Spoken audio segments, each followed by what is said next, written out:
संविधान के अस्तित्व में आने के बाद भी दशकों तक प्रभु श्री राम के अस्तित्व को लेकर कानूनी लड़ाई चली।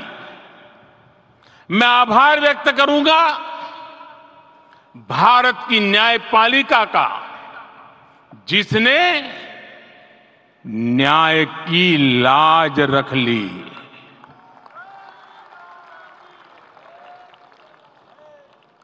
न्याय के पर्याय प्रभु राम का मंदिर भी न्यायबद्ध तरीके से ही बना। साथियों, आज गांव-गांव में एक साथ कीर्तन संकीर्तन हो रहे हैं। आज मंदिरों में उत्सव हो रहे हैं, स्वच्छता अभियान चलाए जा रहे हैं।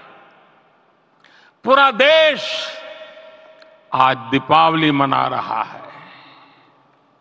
आज शाम घर घर राम ज्योति प्रज्वलित करने की तैयारी है।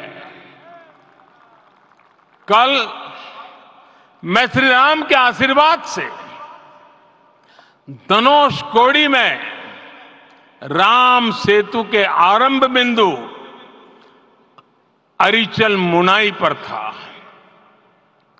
जिस घड़ी प्रभु राम समुद्र पार करने निकले थे, वो एक पल था जिसने काल चक्र को बदला था।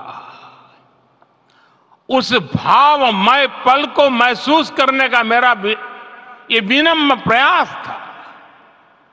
वहां पर मैंने पुष्प वंदना की। वहां मेरे भीतर एक विश्वास जगा कि जैसे उस समय काल चक्र बदला था, उसी तरह अब काल चक्र फिर बदलेगा और शुभ दिशा में बढ़ेगा। अपने 11 दिन के व्रत अनुष्ठान के दौरान मैंने उन स्थानों का चरण स्पर्श करने का प्रयास किया जहां प्रभु राम के चरण पड़े थे। चाहे वो नासिक का पंचवटी धाम हो, केरला का पवित्र त्रिपायर मंदिर हो, आंध्र प्रदेश में लेपाक्षी हो, श्रीरंगम में रंगनाथ स्वामी मंदिर हो, रामेश्वरम में श्री रामनाथ स्वामी मंदिर हो, या फिर धनुषकोडी। मेरा सौभाग्य है कि इसी पुनीत पवित्र भाव के साथ मुझे सागर से सरयू तक की यात्रा का अवसर मिला।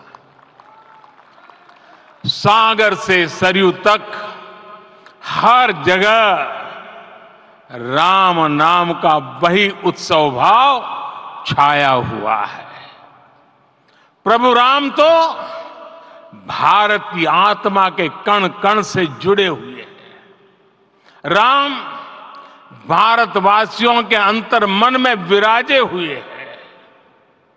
हम भारत में कहीं भी किसी की अंतरात्मा को छुएंगे तो इस एकत्व की अनुभूति होगी, और यही भाव सब जगह मिलेगा।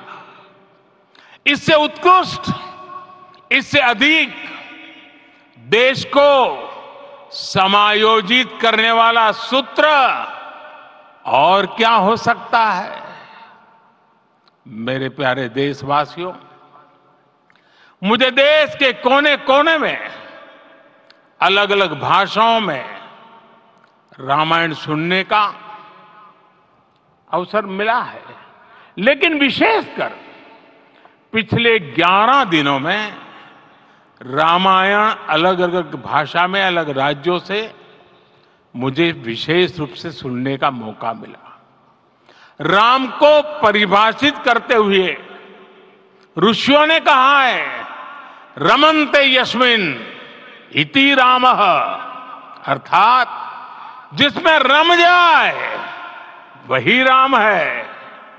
राम लोक की स्मृतियों में पर्वत से लेकर परंपराओं में सर्वत्र समाये हुए हैं। हर युग में लोगों ने राम को जिया है। हर युग में लोगों ने अपने अपने शब्दों में अपनी अपनी तरह से राम को अभिव्यक्त किया है और ये राम रस जीवन प्रवाह की तरह निरंतर बहता रहता है। प्राचीन काल से भारत के हर कोने के लोग राम रस का आचमन करते रहे हैं। राम कथा असीम है और रामायण भी अनंत है। राम के आदर्श, राम के मूल्य, राम की शिक्षाएं सब जगह एक समान है। प्रिय देशवासियों, आज इस ऐतिहासिक समय में देश उन व्यक्तित्वों को भी याद कर रहा है जिनके कार्य और समर्पण की वजह से आज हम ये शुभ दिन देख रहे हैं। राम के इस काम में कितने ही लोगों ने त्याग और तपस्या की पराकाष्ठा करके दिखाई है। उन अनगिनत राम भक्तों के, उन अनगिनत कार सेवकों के और उन अनगिनत संत महात्माओं के हम सब ऋणी हैं। साथियों, आज का ये अवसर उत्सवता का क्षण तो है ही, लेकिन इसके साथ ही यह क्षण भारतीय समाज की परिपक्वता के बोध का भी क्षण है। हमारे लिए ये अवसर सिर्फ विजय का नहीं, विनय का भी है। दुनिया का इतिहास साक्षी है कि कई राष्ट्र अपने ही इतिहास में उलझ जाते हैं। ऐसे देशों ने जब भी अपने इतिहास की उलझी हुई गांठों को खोलने का प्रयास किया, उन्हें सफलता पाने में बहुत कठिनाई आई, बल्कि कई बार तो पहले से ज्यादा मुश्किल परिस्थितियां बन गई।